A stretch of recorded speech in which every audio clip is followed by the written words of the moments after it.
creatures. This is a collective reading for Taurus. So if that's your sun, moon, rising, anywhere in your chart, if you're just guided to this video, cross-watching, whatever it is for you, your story, this is the message for Taurus. So we're trying a new spread this week. So we're going to ask for 7 oracle cards, please and thank you, Spirit, for the 7 questions that we have here. And then we'll get into the message for the Taurus reading. And of course, if this video doesn't resonate, try another video, come back next week, maybe I'm not your reader. All of those things are okay. Don't try to force a message that's not for you, because that's not gonna help you or anybody else involved. So you're higher good. I see 4, 5. I'm gonna just shuffle this thing. 6 and 7. Perfect. And then we'll take our tarot deck as needed. I already actually started this video and then my battery died. I did not realize that it was so low, but here we are.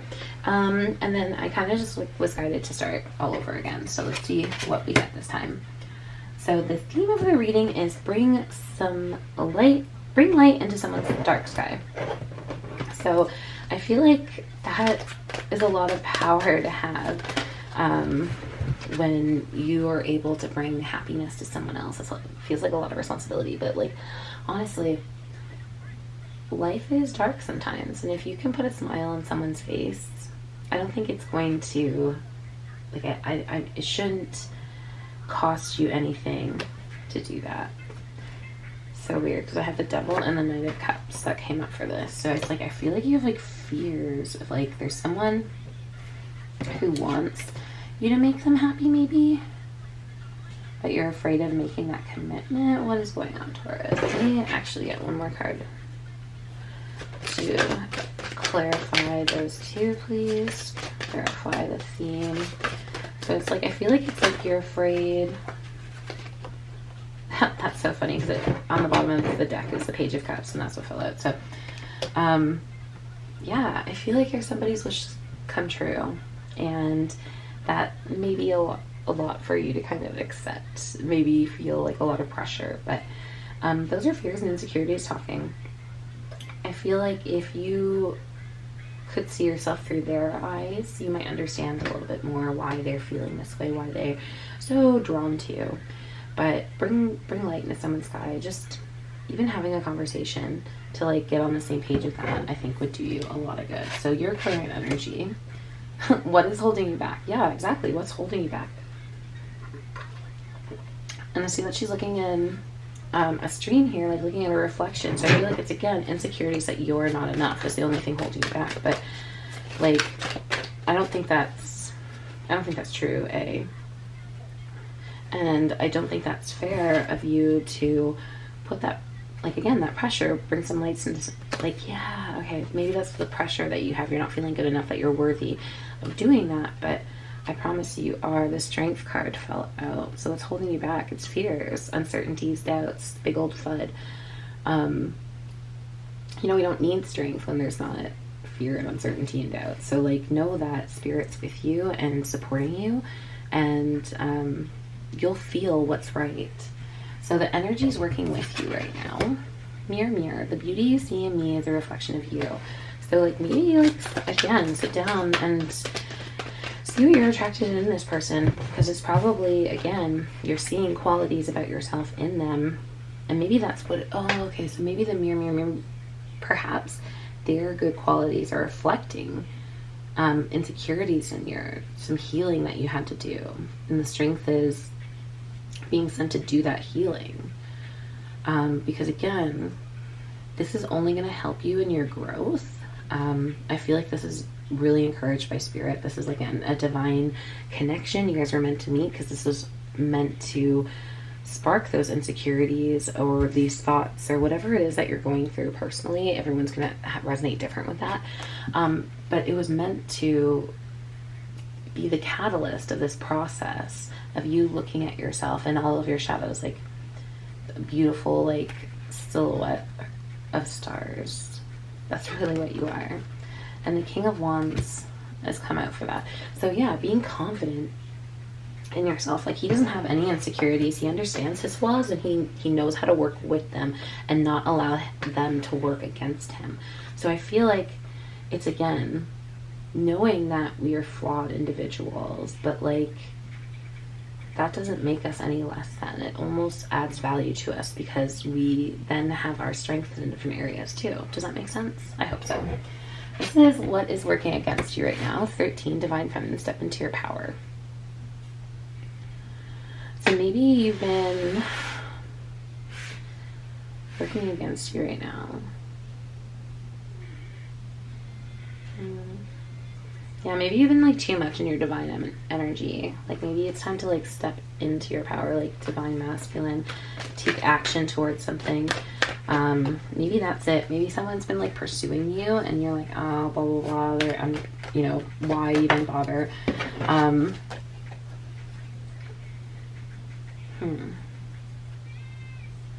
Sorry, the card fell out. The tarot card that I was pulling. Maybe I'll lose my train of thought of this, but working against you, the Queen of Wands, the shadow aspect of the Queen of Wands is someone who's like really jealous and envious. I feel like trickery is kind of a word that just came to mind. Working against you, it's like your mind's playing tricks. Your mind's jealous of something that it really doesn't need to be jealous of. Can we please clarify? Thank you. Yeah, the Lovers. I feel like there's something that like someone has that you feel like you want or it's not good enough, and you're like, this envious, bitter energy is truly working against you because you're passing up everything that you've wanted. I think it's just coming in a different package than you thought it would. So you're like, what the fuck is this? But Spirit is trying to give you everything that you want. And if you decide you don't want that, that's fine. We all have free will and choice. Like, this isn't your one chance at love. We all have like many soulmates that come along our lives, but I feel like you're being introduced to one right now, or you're trying to be, and you're pushing them away. So have the strength to go through whatever is triggering you, this envious thoughts. Like, sit with those feelings. Like, why does it make me feel like that? Why do I feel like I can't have that also? And really get to the bottom of it. And then we have here, this is, what are you... You know what, I'm going to actually switch these. No, not yet.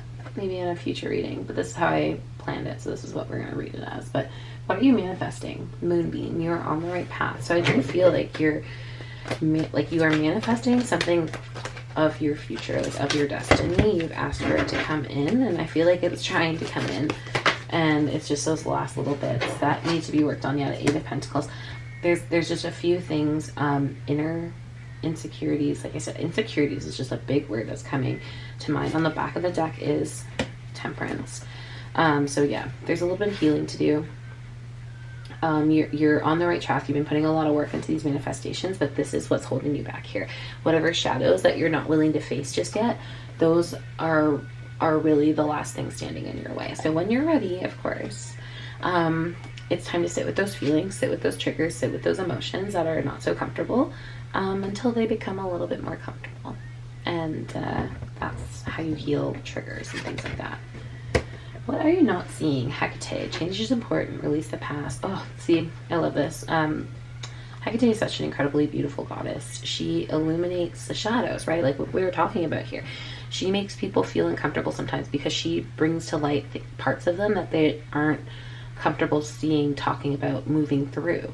But it's so incredibly important because like change is important, and when we're wanting good things and like change to come into our life, releasing is so important. We can't hold on to all of this energy. We can only hold on to so much energy, right? So we need to release the past, what's not serving us, what's not working for us, programming that never belonged there anyway, and so we can reprogram, reallow good things, fill that with something else, right? It's all transmutation into beautiful things. Yeah, the Death card. What are you not seeing? That a rebirth is needed. There are things that you kind of need to kill on your own. That isn't like you're gonna have to pull the trigger.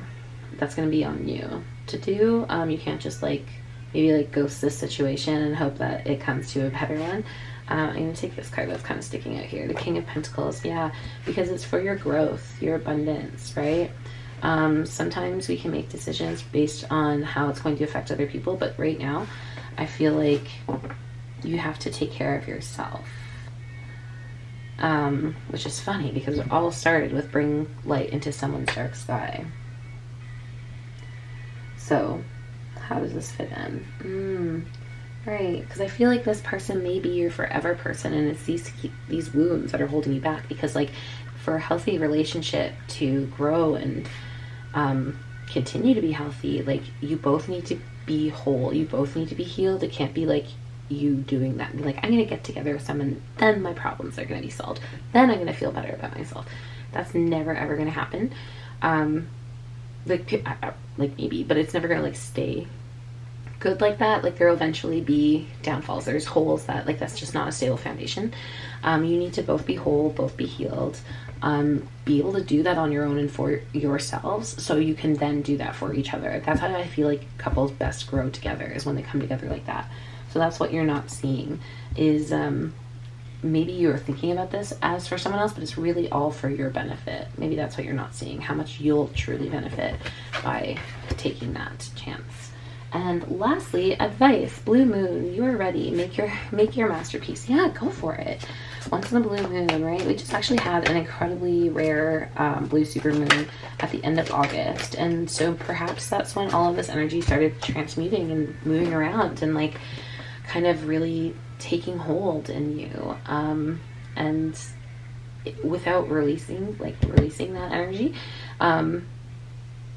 you might feel like a little anxious, a little like kind of weird, like your skin's vibrating off your body, you don't feel like yourself, but it's because you are pretending to be your old self, like you're like living an old life as a new you.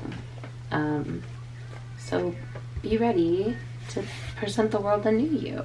That's beautiful. Everyone grows throughout their journey. So Taurus, if that's something that you're feeling right now, like I really think that this is the time. You know, do that last little bit of shadow work and present the world the new you. And the tarot card we have here is the Queen of Swords, and on the back of the deck we have the High Priestess.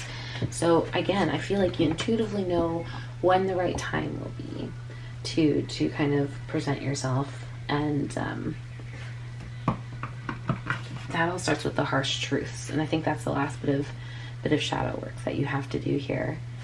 But again, there's this unspoken like agreement that you made with yourself to do this work, and you're almost completed. So I think Spirit's just giving you the final nudge you need to complete it, and everybody will be happy. It'll be so beautiful.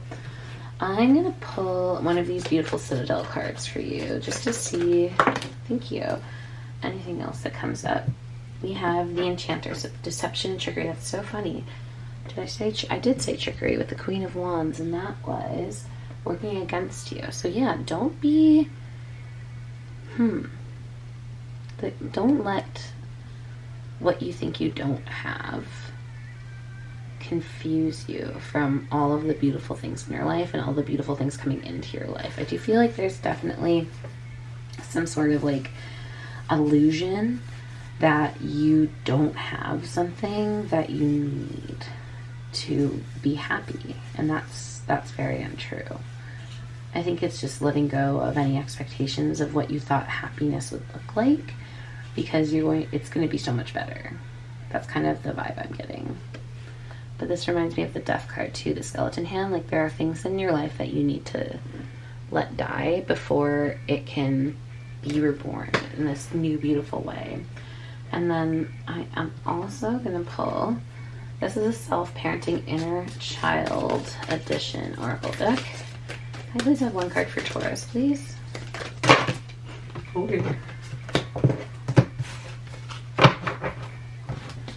Okay. And this is your card here. It says, the only difference between a mistake and a lesson is what I choose to think about what has happened. So allow each new profound understanding to propel you to even further your divine unfolding.